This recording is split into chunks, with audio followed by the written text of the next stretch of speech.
We leap between the stars in movies. We hop to the moon in days.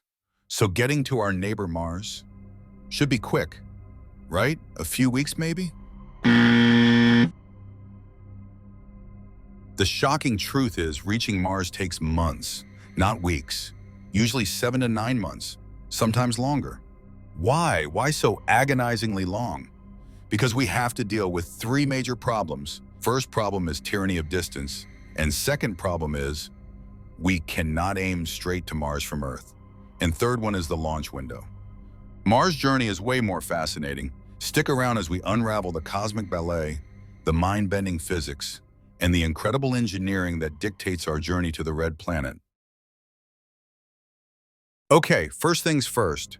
Space is vast. The moon is our doorstep, about 384,000 kilometers away, a 3-day rocket trip.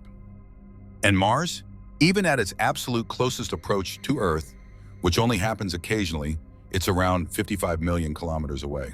That's over 140 times further than the moon. And usually, it's much, much further, sometimes over 400 million kilometers. Trying to comprehend that distance is the first hurdle. Just covering that gap, even with powerful rockets, naturally takes time. But distance alone isn't the full story. Here's the real mind-bender. Everything is moving. Earth whips around the sun at about 107,000 kilometers per hour. Mars, being further out, moves slower, around 86,000 kilometers per hour. So you can't just point your rocket at Mars and hit go. By the time you got there, Mars would be long gone. It's like throwing a dart at a moving dartboard from across a huge room while you're also moving.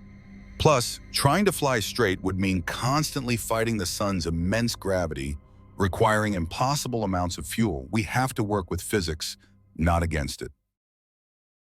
Engineers needed a smarter way. They realized you have to launch the spacecraft ahead of Mars, aiming for where Mars will be when the spacecraft arrives months later. This leads us to the most common solution. Solution is Hohmann Transfer Orbit.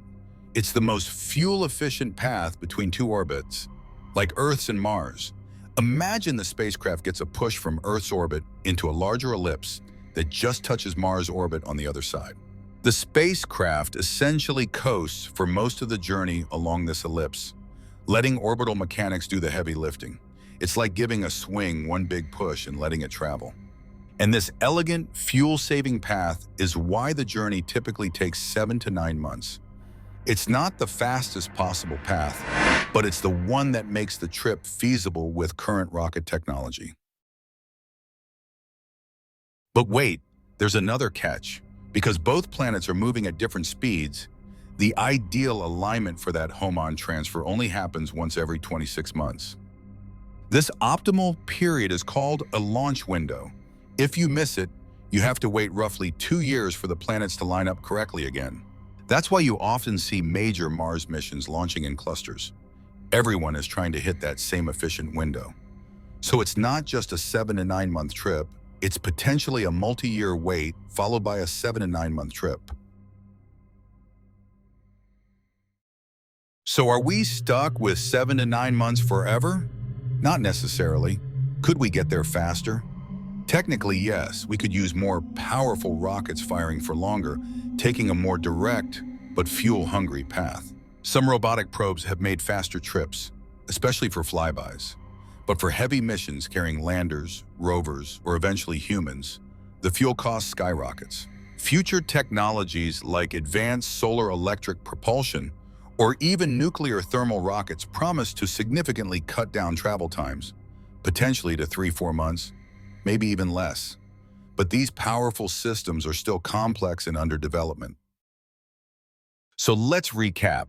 Getting to Mars takes 7 to 9 months primarily because 1, the immense distance. 2, both planets are constantly moving. 3, we use the fuel-efficient Hohmann Transfer Orbit. And 4, we have to wait for specific launch windows every 26 months.